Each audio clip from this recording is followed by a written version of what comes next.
มาต่อกันข้อที่สังเกตข้อหนึ่งใหญ่สงจุดๆเต๋าจุดแปลว่าจากจุดถึงจุดโครงสร้างสองบวกสถานที่หรือเวลาที่เริ่มต้นบวกเตาบวกสถานที่หรือเวลาที่สิ้นสุดใส่แสดงถึงระยะทางหรือระยะเวลาตัวอย่าง从我家到学校用20多分钟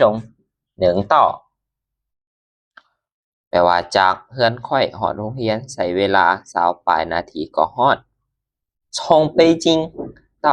上海坐飞机要1个多小时จากปักกิ่งฮอดเซี่ยงไฮ้ขี่ยนต์ต้องใช้เวลา1ชั่วโมงไปข้อ2จิ้วเหอไช่จิ้วและไช่คำวิเศษจิ้วและไช่ล้วนแต่วางไว้ทางหน้าคำกรรมะในประโยคและเหตุหน้าที่เป็นตัวขยายคำวิเศษจิ้วแสดงถึงความหมายของเรื่องที่เกิดขึ้นไวกว่าปกติเกิดขึ้นอย่างไว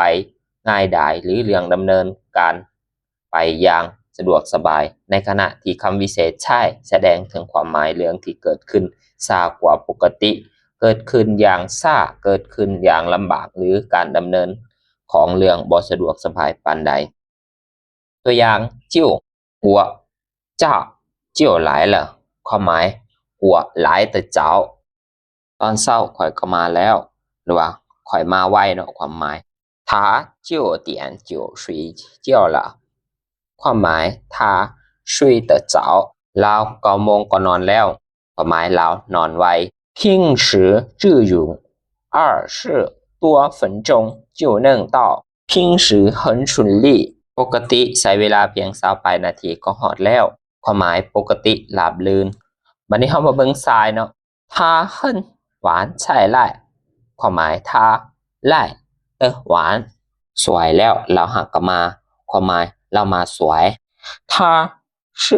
2点才睡觉他睡得晚เรา12โมงหักกะนอนเรานอนสวยความหมายเนาะ今天用了